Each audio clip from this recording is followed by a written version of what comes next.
Hola, bienvenidos a una entrega más de nuestra semana de Historia y Fe.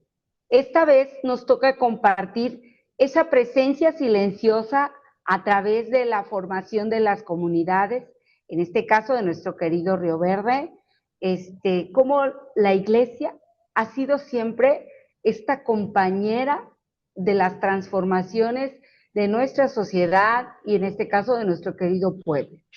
Hoy te contamos con la compañía de Salvador Espinosa, quien es, aunque él no le guste, es un historiador de nuestra querida parroquia de Río Verde y también forma parte de la orden franciscana Seglar en su hermandad de aquí de Santa Catarina de Alejandría.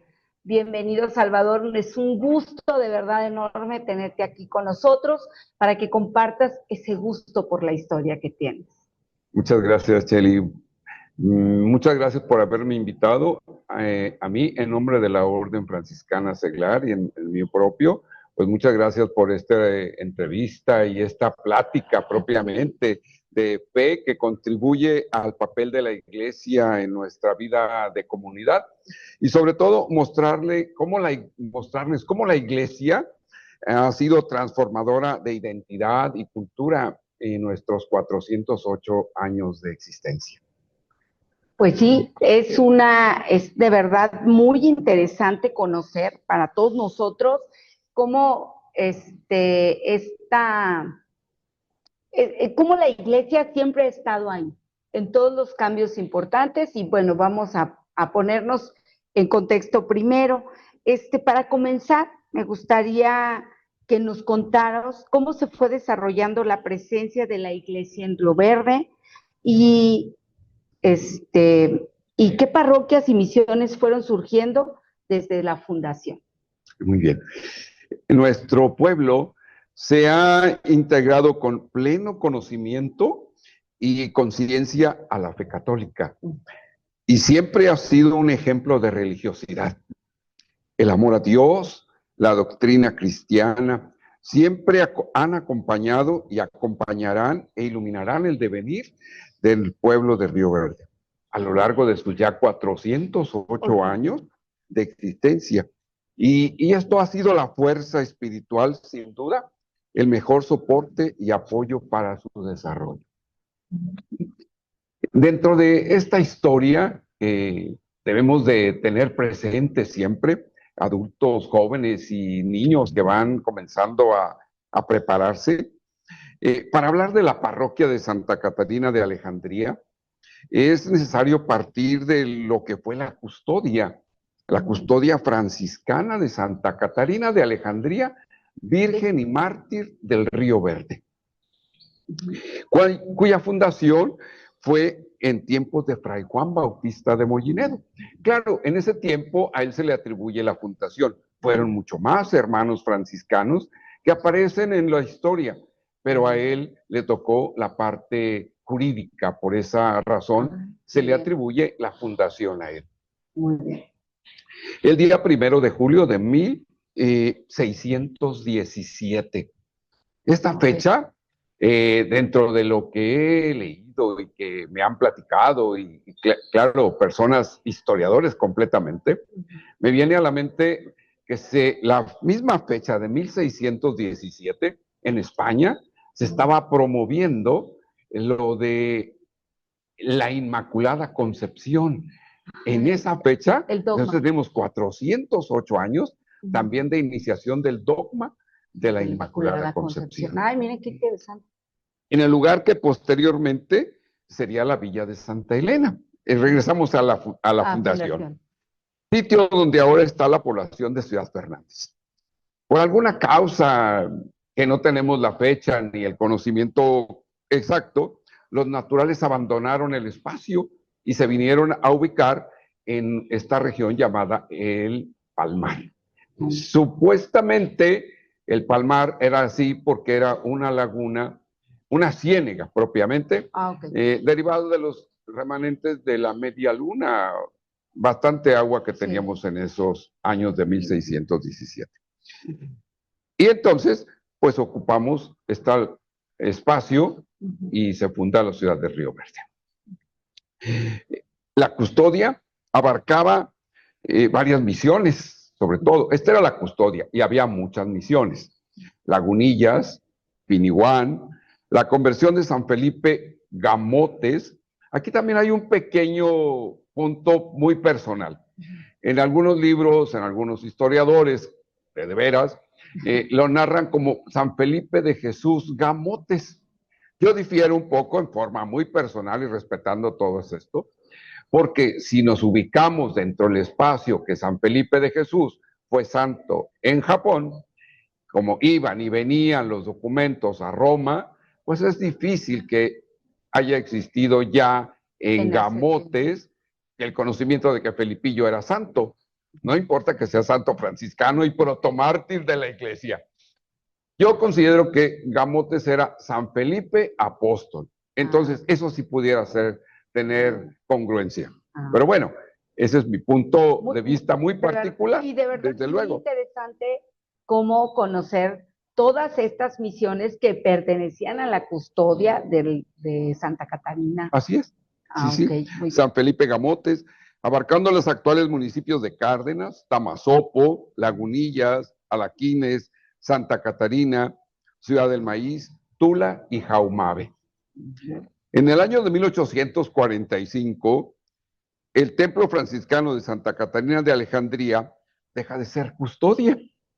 Nos abandonan los franciscanos porque ya no es fácil la evangelización o algunas otras situaciones dentro de su provincia franciscana de San Pedro y San Pablo de Michoacán, y los retiran, y entonces se convierte en iglesia secular. ¿Qué es esto de iglesia? ¿En qué año, Salvador? En 1845. Dejamos de ser templo franciscano. Bueno, lo somos aún. Se van los franciscanos que custodiaban. Dejamos de ser custodia. Custodia. Y nos convertimos en parroquia, dependiendo del obispado de San Luis Potosí.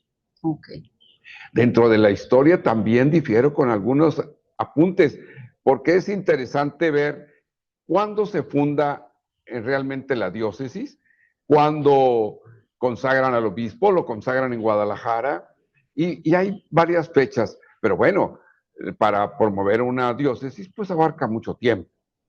Y eso es interesante también, cosa de otra plática. Y otro cafecito. Dependiente de ahora del obispado de San Luis Potosí. Y ya como parroquia, de verdad ha dado origen a otras parroquias que actualmente pertenecen a San Luis Potosí. Por ejemplo, San Ciro de Alejandría, en San Ciro de Acosta, que originalmente era una vicaría perteneciente a la parroquia de Lagunillas. Entonces, ¿cómo era la situación jurídica de esas parroquias? Santa María de Guadalupe y Niño de la Salud en Atotonilco. Ay, ve hasta allá. Hasta allá pertenecía a la custodia. El Dulce Nombre de Jesús en Ciudad Fernández. ¿Sí? En la Sagrada Familia de Nazaret, en el Capulín. Nuestra Señora del Carmen, en Puente del Carmen. San Joaquín y Santa Ana, en Plazuela.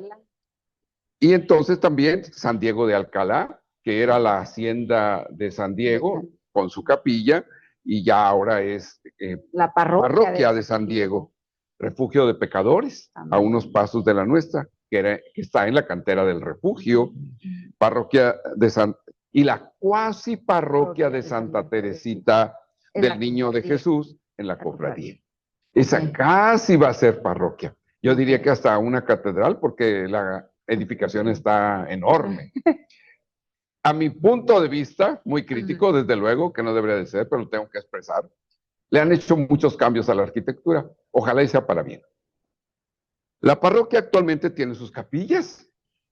Y bastantes. A ver, antes de que continúes con eso, precisamente por eso se dice que la parroquia de Santa Catarina de Alejandría es una parroquia madre, ¿verdad? Así es. Porque ha dado a luz, por decirlo así, todas estas parroquias que se han desprendido de ella, ¿verdad? Sí, se han desmembrado, y desde luego, después de que ya pasó a ser iglesia dependiente de la diócesis secular, de la diócesis, con sacerdotes diocesanos, no religiosos. Muy bien. Antes de pasar a esto, no nada más los franciscanos trabajaron por aquí. Justo eso te iba a preguntar. ¿Qué influencia de otros órdenes religiosos ha tenido Río Verde? Nosotros generalmente siempre hemos sabido que somos una parroquia fundada por franciscanos, sí. Pero ¿qué influencia hemos tenido de otras órdenes religiosas? No hay mucha evidencia en esto, pero tenemos algo muy importante en nuestra parroquia. Está un escudo agustino, que lo tenemos aquí en el pasillo de la notaría, por ahí lo pueden ver. Es un escudo, no es en cantera, es en piedra, porque luego cambiamos las situaciones. Es un escudo labrado en piedra, y es un escudo agustino. Y entonces los agustinos tienen presencia más en la Huasteca, con una iglesia agustina, muy bonita, desde luego, muy clásica de su arquitectura. Pero aquí tuvimos agustinos durante un tiempo. La historia no nos marca cuánto. He tratado de buscar, pero escasamente pasaron desapercibidos. Sin embargo, tuvieron gran influencia en nuestra población, los hermanos agustinos.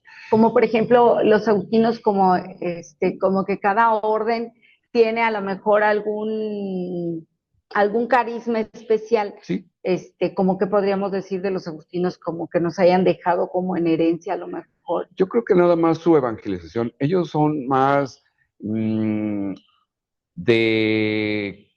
su esencia es más elevada, su evangelización es un poquito espiritual, más profunda. Más profunda, sí. Okay. Los franciscanos no, somos diferentes, más sencillos. Eso es lo que marca nuestra regla. Y ellos pues tienen otro carisma más alto todavía. Okay. Y muy importante, desde luego, en nuestra iglesia. Claro, pues. Dentro de estas capillas que han surgido de nuestra iglesia madre, como bien dices, pues tenemos la capilla de San Antonio de Padua, también una capilla franciscana, muy característica de esto. El barrio de San Antonio es profundamente mariano, y lo vemos en toda su arquitectura de la capilla. Sí. Sus ventanas tienen la M de María, su campanario. El campanario tiene entonces, también arriba el monograma. Ellos festejan mucho a la Virgen de Guadalupe. Sin embargo, es una capilla dedicada a San Antonio por muchos años y es una iglesia franciscana. En la capilla de Barrio de Guadalupe. Sí. La que mucho tiempo le dijimos Santuario de Guadalupe. Me ganaste la palabra, pero qué bueno. Yo la quiero mucho, es una capilla, pero no es un santuario. Es una capilla del Barrio de Guadalupe, junto con la capilla de Nuestra Señora de Lourdes, que también se encuentra en el Barrio de Guadalupe. Curiosamente, cuando se erige la capilla o se edifica la capilla de Guadalupe, deja de ser Barrio de San Rafael, porque el barrio se llamaba Barrio de San Rafael, y lo perdimos. Ahí también es una anécdota, porque existe el barrio de San Rafael dentro del territorio jurídico de Río Verde, pero ahora le pertenece a Ciudad Fernández. Sin embargo, está dentro de nuestro territorio de Río Verde, y lo atiende la parroquia de Ciudad Fernández. Oye, fíjate, justo estaba yo cuando iba a tener esta charla contigo buscando como información, y de lo que encontré es que el 21 de septiembre de 1969 se colocó la primera piedra del santuario de la Virgen de Guadalupe, dentro de la cual se depositó un pergamino firmado por don Estanislao Alcaraz, que era el obispo Alcaraz y Figueroa, obispo de San Luis, y por el señor cura Antonio Torres Herrera, que estuvo a cargo de nuestra parroquia.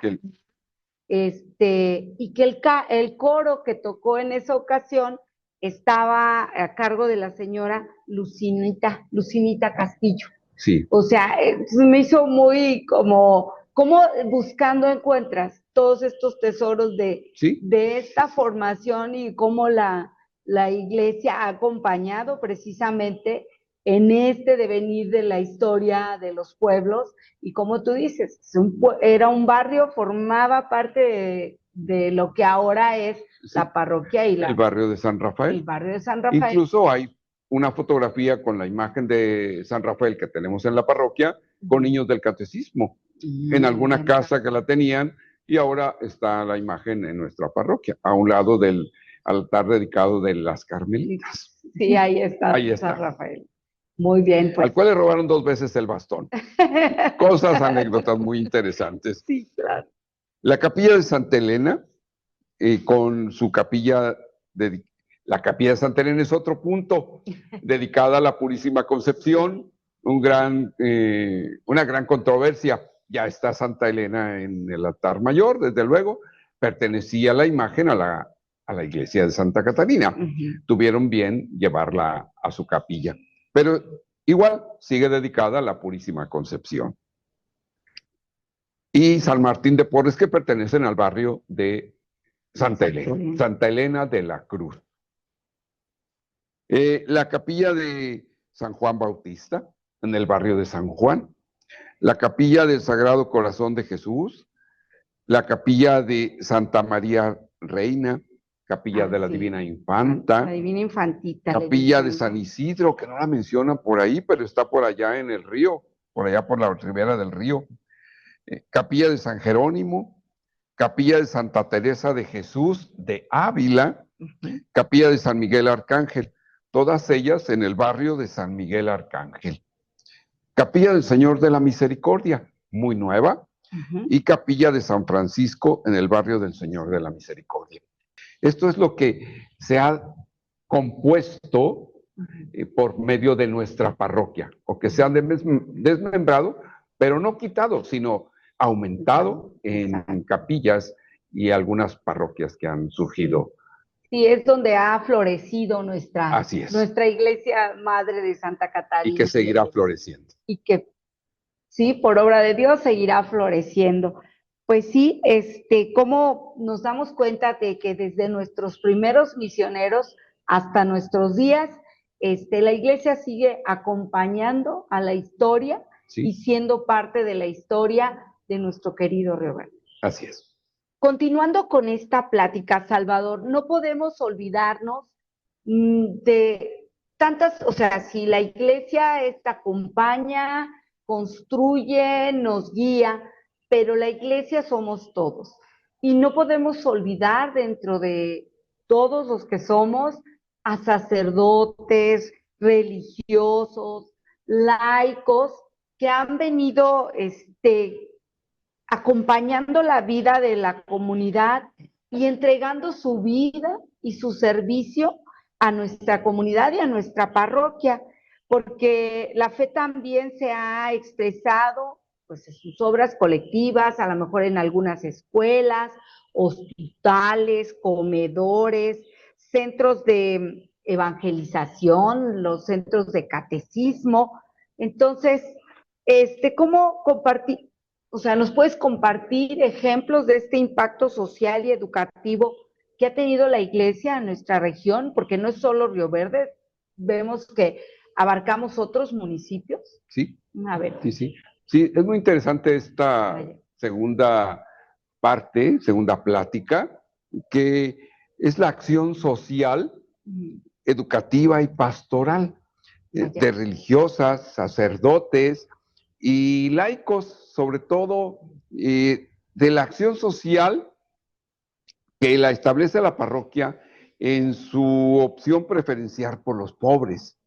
Esa es una de las cosas más importantes que debemos de tomar en cuenta, la opción preferencial por los pobres. Un grupo de personas, por medio de un patronato, se dan a la tarea de crear el asilo de ancianos. Es una acción social. Y ese asilo de ancianos es de la Divina Providencia, la cual las atienden las hermanas de la Congregación Misioneras Eucarísticas de Jesús Infante y Nuestra Señora de Fátima, ubicado en Privada del Centenario del barrio de Guadalupe. Así como también se cuenta con el grupo de Cáritas Parroquial, que brinda apoyo a las personas de escasos recursos, con despensas, ropa, medicamentos, comida Y sobre todo lo que mencionabas, comida en el hospital. Exacto. A veces llevan y sobre todo trabajan también con los grupos y movimientos de la parroquia, asignándoles una cantidad y algunos grupos y movimientos pues comparten lo que les haga falta en la cantidad para regalar a los que están, sobre todo a a los familiares de los que están internados. Y esto es de los diferentes grupos y movimientos. Movimientos que se encuentran, Cáritas, por ejemplo, se encuentra trabajando actualmente con rifas, venta de comidas, para tener recursos para un local propio que están edificando y que se encuentra en construcción en la privada de calle de Juárez, norte y siguiendo en el barrio de Guadalupe. La parroquia también ha contado en el curato con asistencia psicológica. Actualmente tienen un espacio para la escucha. No es una confesión, es para plantear algunos problemas sociales que podemos, algunos laicos, apoyar, y en todo caso también algunos sacerdotes nos hacen el favor de acompañar en este espacio de la escucha. Dentro de la pastoral familiar, asistencia social para matrimonios y madres solteras o parejas en unión libre. Y sobre todo, el método Billings que llaman siempre de pastoral familiar, muy interesante. Existe también, dentro de nuestro espacio social, un taller de tanatología. Claro. Cada jueves, determinado tiempo, lo imparten por las tardes en el salón parroquial. Y tiene un pequeñísimo costo de recuperación, pero vale la pena, es muy interesante para aquellas personas que han sufrido la pérdida de un ser querido.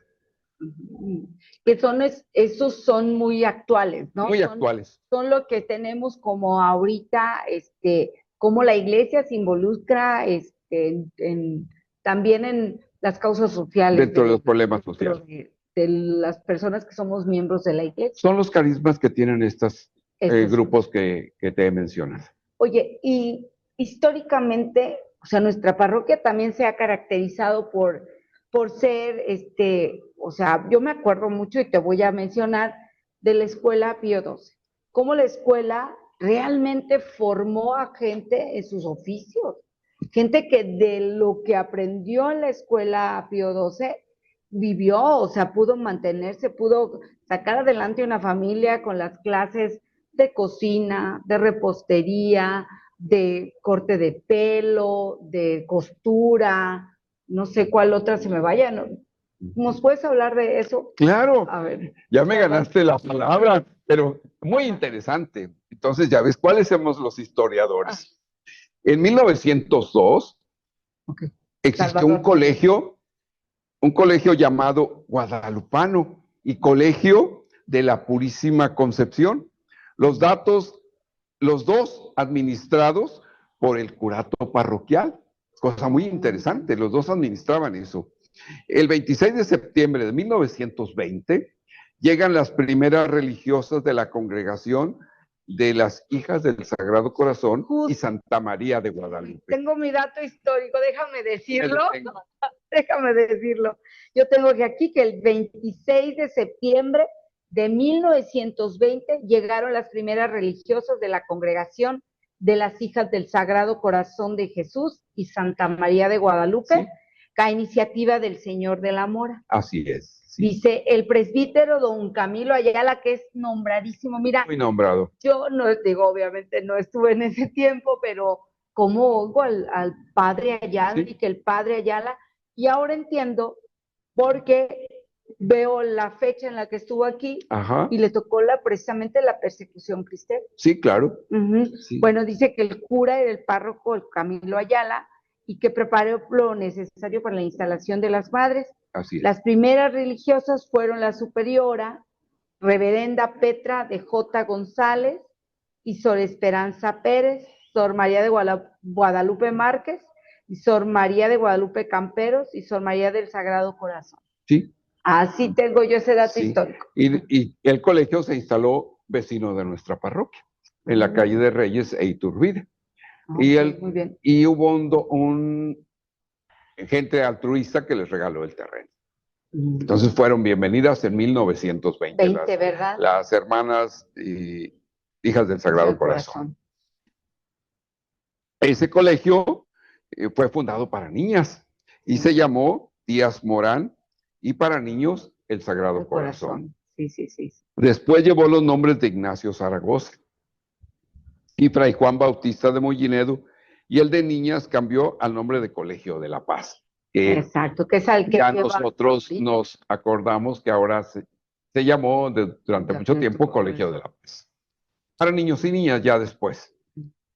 La escuela parroquial Pío XII, que me mencionabas, que daba clases de enfermería, corte y confección, bordado, tejido, belleza, cocina, repostería, manualidades, taquigrafía y mecanografía, con la maestra, se me fue el nombre, pero eran dos maestras, ahorita me acuerdo, y de educación en la fe para señoritas, desde luego, no podían entrar a hacer cocina sin pasar por la educación en la fe. Muy bien. Y entonces, eso era lo más interesante de la escuela parroquial. Son muchas fundadoras, muchas señoritas de ese tiempo que se dedicaron a atender a las damas de la región. Pero la enfermería era bastante buena porque sabían inyectar, sabían curar, y asesoradas por un doctor y algunas enfermeras ya. Sí, es lo que te digo. Yo recuerdo que mucha gente en ese tiempo realmente aprendía un oficio en esta escuela que era auspiciada por la iglesia, ¿verdad? Por la parroquia de Santa Catarina. Y la gente que prestaba sus servicios ahí, digo, tú me corregirás mejor, Salvador, era gente que realmente lo hacía como un apostolado. Sí, como parte de su deber cristiano, como el compartir todo el conocimiento que ellos tenían en algún oficio, alguna profesión, se los transmitían a nuestros hermanos que formaban parte de nuestra parroquia, ¿verdad? Sí. Recuerdo quién era la maestra de taquigrafía, la Miss Flavia. La Miss Flavia. Claro. Durante toda su vida dio clases en su academia comercial Río Verde. También la parroquia cuenta con las hermanas hijas del Buen Pastor y de María Inmaculada, de cariño a las Madres Blancas. 3 son españolas y 3 son nuestras, dedicadas a la espiritualidad y labor con niños y adolescentes, y atentas siempre en apoyo a la parroquia. Las hermanas misioneras diocesanas del Carmelo, trabajando en el acompañamiento de los barrios y sectores de la parroquia, sobre todo los más alejados. Siempre las mandan a las colonias más pobrecitas, pero bueno, estamos hablando de los pobres y alejados. Exacto. La escuela parroquial de teología, no la podemos olvidar, que impartía clases los jueves de 5 a 8 en el Salón Franciscano. Esto te estoy narrando de don Antonio Martínez Cano, el padre Eduardo Loya Rico, el padre Enrique, el padre Leoncio, que en paz descanse, el padre Alfonso Zanella, que ellos eran los que daban clase de 5 a 8 de la tarde los jueves. La Escuela Parroquial de Teología San Agustín. Don Lucas, claro. Director, el padre Cavazos, impartida primero en el salón parroquial y después nos trasladamos a la capilla de San Juan los domingos por la mañana de 10 a 12. Aquí asistían mucho las catequistas y esas clases eran interesantísimas. La Escuela Parroquial de Teología a distancia, las clases las impartía el señor cura don Lucas Martínez Lara. Primero una vez al mes, posteriormente cada 8 días en el salón de la planta alta del curato. Me acuerdo yo de eso. De 9 a 10 de la noche. Un grupo en el tronco común, mensaje cristiano 1, 2, 3 y 4, y otro grupo, iniciación a la antropología filosófica, todo con el aval del Instituto Internacional de Teología a Distancia de Madrid, España. Mira. Sí, sí recuerdo esos. En Recuerdo haberlos visto subir aquí cuando uno salía de misa de 8 y estar, pero subía Don Lucas. esas clases eran muy interesantes, Cheli, porque comenzábamos entre 9, 9:30, a la hora que llegaba el señor cura de sus Exacto. actividades, terminábamos con él 1 hora, 45 minutos, y le seguíamos en la banca de enfrente de la plaza hasta las 11:30 o 12 de la noche. Eso era muy interesante. La Escuela Parroquial de Teología y Pastoral para Laicos en el Salón Parroquial es actualmente, con un programa de 8 módulos, con 3 materias cada uno, impartida los días viernes por la tarde de 5 a 8. Inicia el presbítero don Juan Carlos Carrera Rodríguez y le da continuidad el presbítero Javier Pacheco Torres. Esta escuela se encuentra vigente, próxima a dar su segunda generación de agentes de pastoral. Su coordinador es el doctor Amador y un grupo de auxiliares. Y desde luego, Cheli también es maestra de la Escuela de Teología y Pastoral en Derecho Canónico y algunas otras materias. Oye, Salvador, y aquí, digo, esto es de los que podemos estar, pero cuéntanos, y yo creo que las personas que nos están escuchando también les interesaría saber, si estos son todas las escuelas que han participado en el desarrollo de nuestra comunidad, pero ¿te recordarás algunos nombres de personas, de laicos, que han contribuido a la formación de nuestras personas, de nuestros, de nuestros agentes de pastoral, pero también de las personas que han dado su tiempo a la iglesia, que han dado su amor a los demás por medio de esta formación de las personas? Hay algún dato muy interesante. A ver, Salvador, nada más permíteme.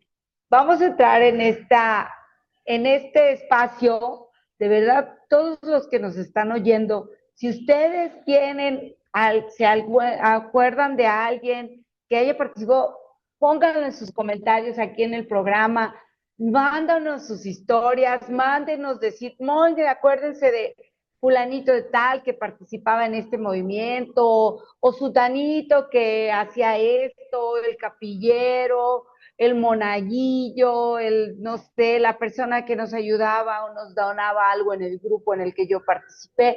Sería muy interesante que ustedes nos ayudaran a construir esta historia, que a lo mejor hay tantas personas que no nos dimos cuenta y que han contribuido a formar a nuestra parroquia y a fortalecer a nuestra parroquia. A ver, Salvador, así dinos, ¿a quién recuerdas tú? Dentro de la historia encuentro algo muy interesante.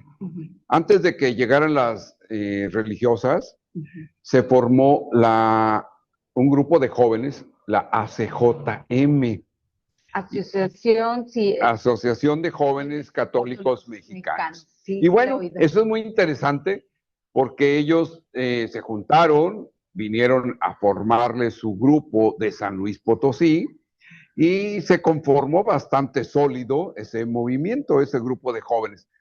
Eran los hombres, antes de 1920, un poquito, tal vez 19, por ahí, 19 o 20. Y tuvieron un local ubicado por ahí entre las calles de Morelos y Aldama, por ahí debería estar un local que les prestaron o rentaron, y se formó una escuela de alfabetización. Esta escuela de alfabetización duró 8 años. 8 años que en ese espacio duraron y enseñaron a un poco más o menos, como 1,500 hombres, porque era una escuela nada más para hombres, era otro tiempo que las señoritas no podían salir mucho, pero los hombres sí, y entonces los alfabetizaron. Y adultos, supongo. Adultos, desde luego. Eran jóvenes de 17, 18 años en adelante.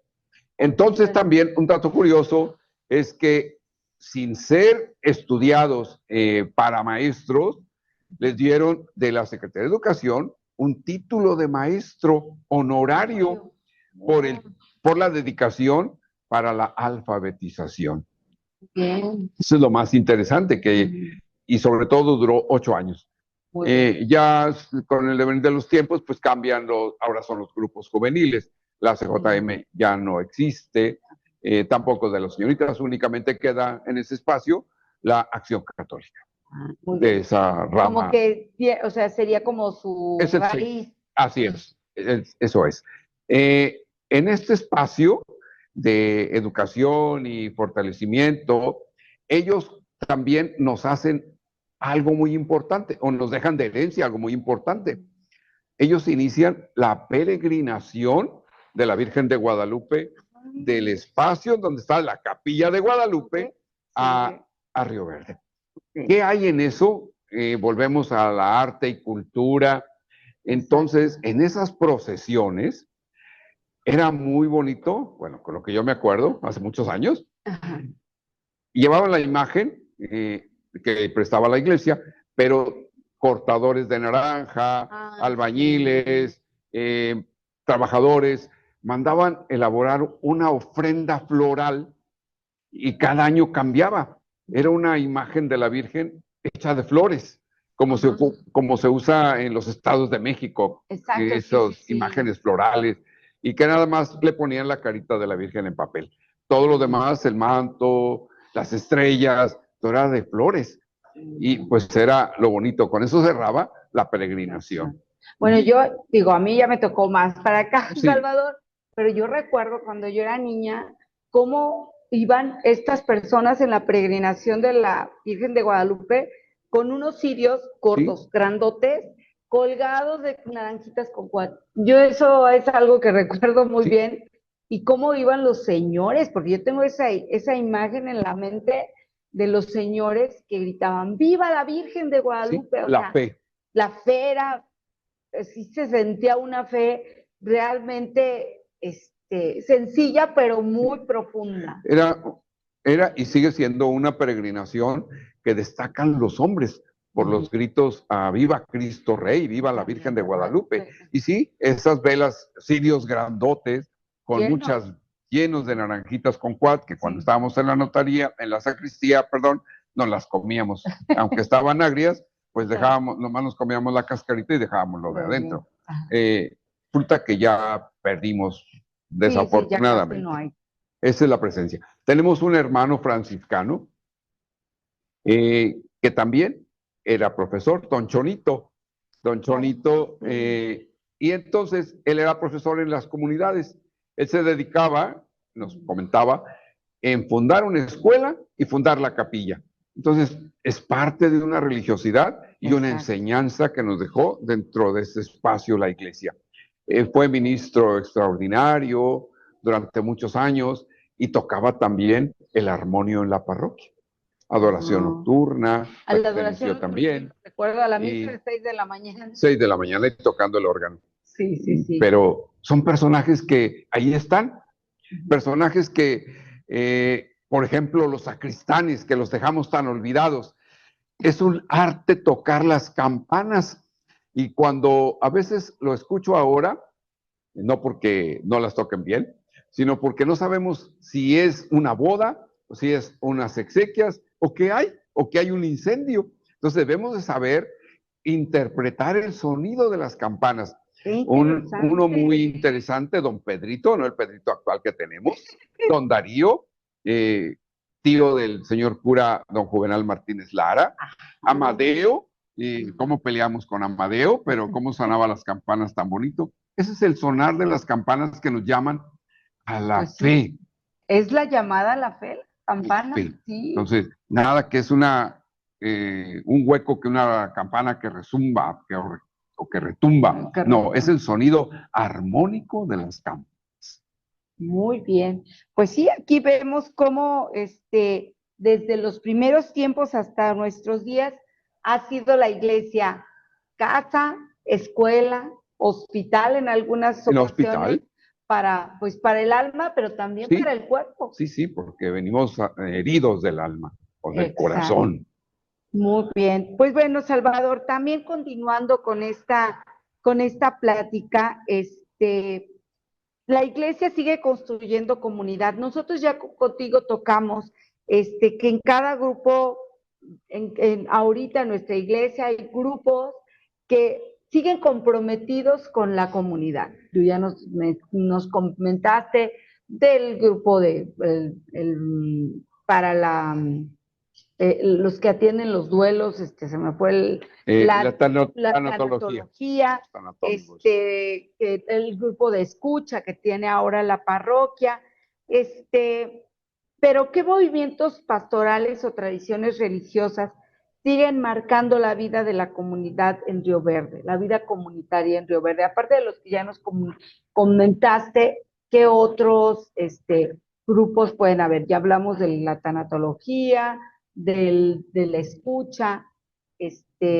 Nosotros ya no tenemos la escuela, la Pío XII, como de oficios, ¿verdad? Sí. Pero seguimos teniendo nuestra escuela de teología, ¿verdad? Sí. Y es que para todos, no nomás para algunos exclusivos, no, es escuela abierta para todos, quien nos quiera venir. Y un comercial, vamos a iniciar nuestras clases en enero. Aquí los esperamos. Sí, la presencia de movimientos, catequesis y tradiciones religiosas está vigente. Estuvo vigente siempre desde el inicio de la parroquia y sigue vigente. Las asociaciones, grupos y movimientos de la parroquia son los que le dan vigor y fortaleza, desde luego, ya que los integran los fieles comprometidos con una advocación y un deseo de servicio a la comunidad. Algunas ya no existen, desafortunadamente, y otros van creándose de acuerdo con los tiempos.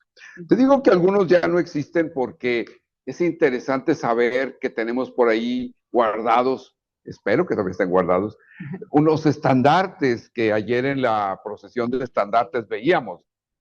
Ayer celebramos una misa para conmemorar el 408 aniversario de la fundación de la Custodia de Río Verde, ¿verdad, Salvador? Sí. Entonces, hubo una procesión donde todas las asociaciones y grupos que formamos parte de la parroquia venimos peregrinando con nuestros estándares. Sí, y con nuestros signos propios de la orden de cada uno. Entonces, te mencionaba, había algunos que ya no existen, desafortunadamente. Me lleva a la mente uno que tenían también como responsables o como coordinadoras a las hermanas de aquí enfrente, de Santa María de Guadalupe, y era la Asociación de Santa Cita. Tenemos en nuestro templo a Santa Cita. Sí, visto. Está por aquí con Juan Bautista, ahí la acompaña. Espero que no me la hayan cambiado el Sagrado Corazón, pero por ahí luego cambiamos. Pero por ahí véanle, está Santa Cita. Y es la patrona de las empleadas domésticas. Y entonces tenía su asociación bajo la tutoría o bajo el encargo de guiarlas de las religiosas del Sagrado Corazón. Ya desapareció. Espero que por ahí conservemos el estandarte. Otra asociación que desapareció era la Archicofradía de Nuestra Señora del Rosario. Entonces, Archicofradía quiere decir que hace muchísimo tiempo y que le integraba muchísima gente, pero desapareció. Ahora en su lugar, actualmente y por los tiempos, está la renovación carismática del Espíritu Santo, que cambia. Y entonces es muy interesante. También están las hijas de María, que ya son pocas, ¿verdad? Pero todavía. Las hijas de María, todavía están. Por ahí aparecieron. Y cuando vean a alguna de ellas vestidas de blanco y con listón azul, son hijas de María.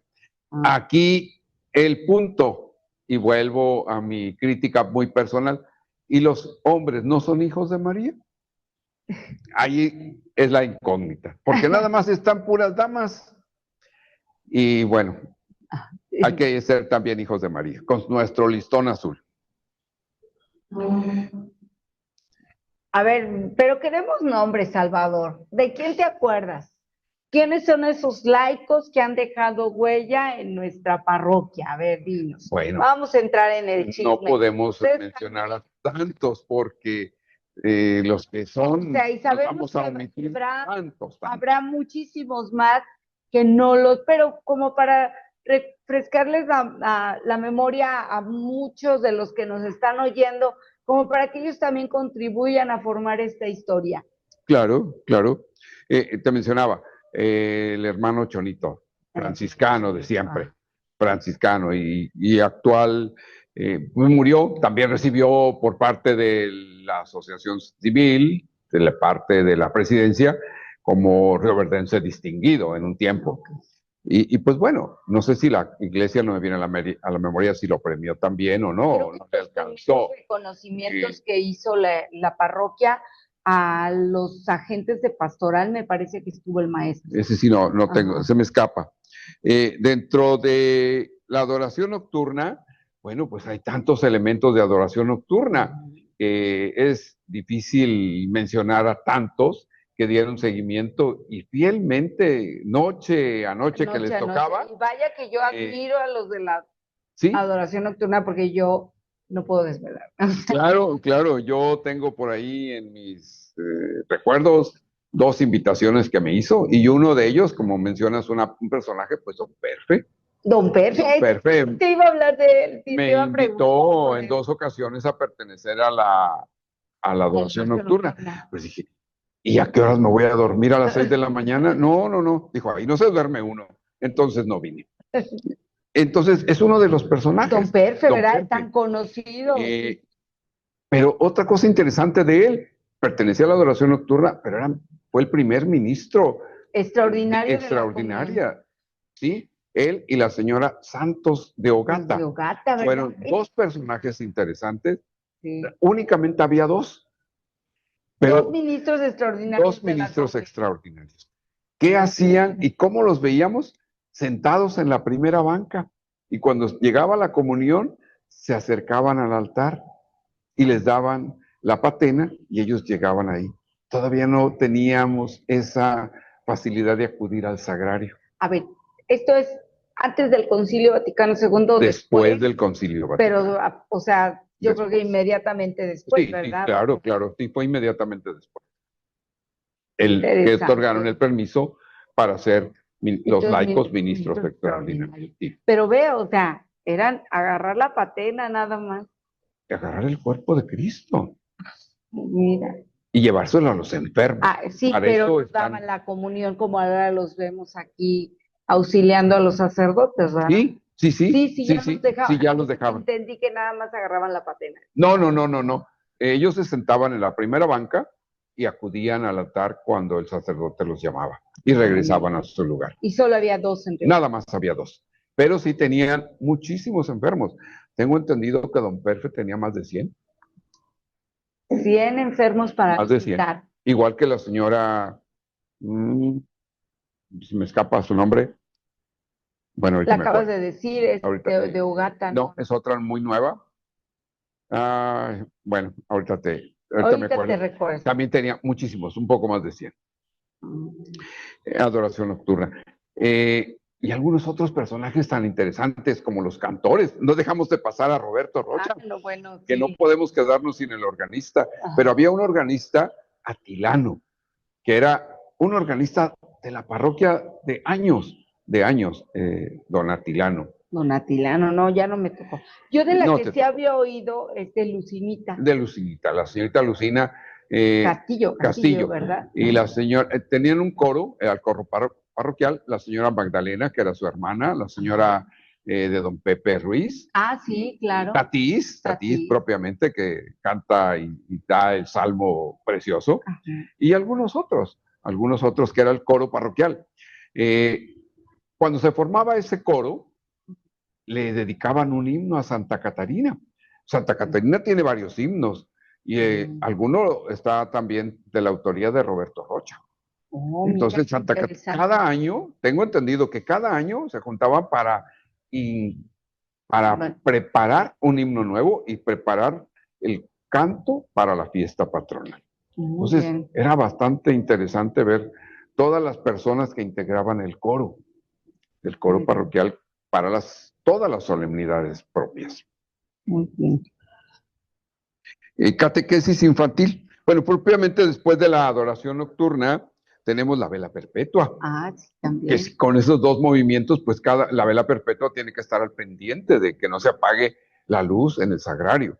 Ahora ya no es de aceite, por seguridad.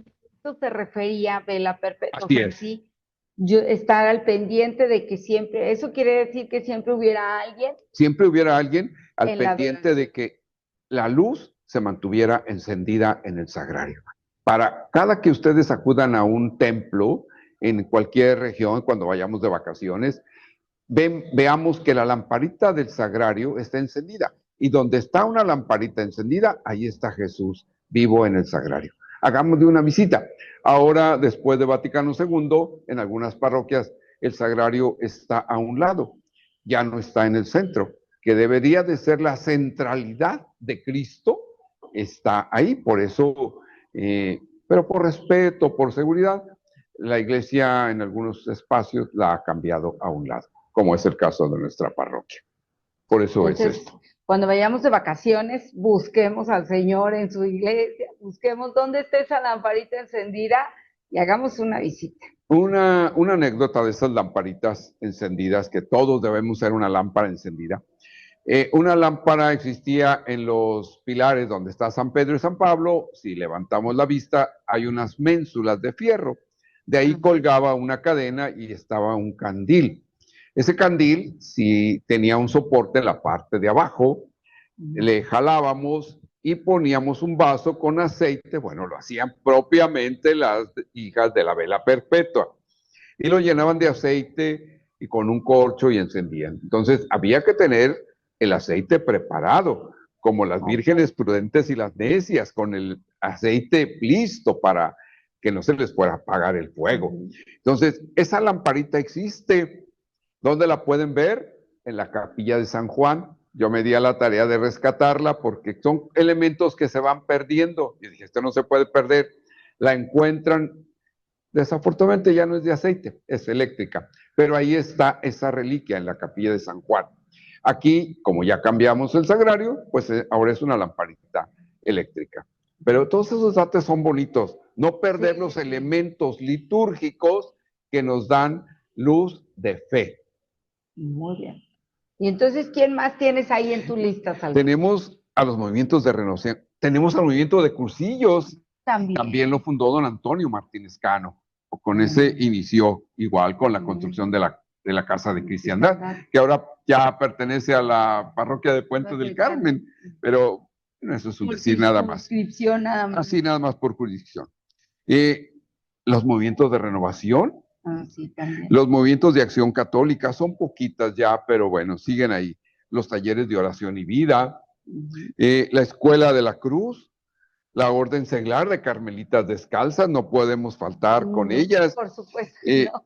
La Orden Franciscana Seglar, el movimiento de Oreb, catequesis infantil, prebautismales, Jordán, que también son bautismales por los domingos, creo, catequesis de adolescentes y pastoral litúrgica. Aquí hay un dato interesante.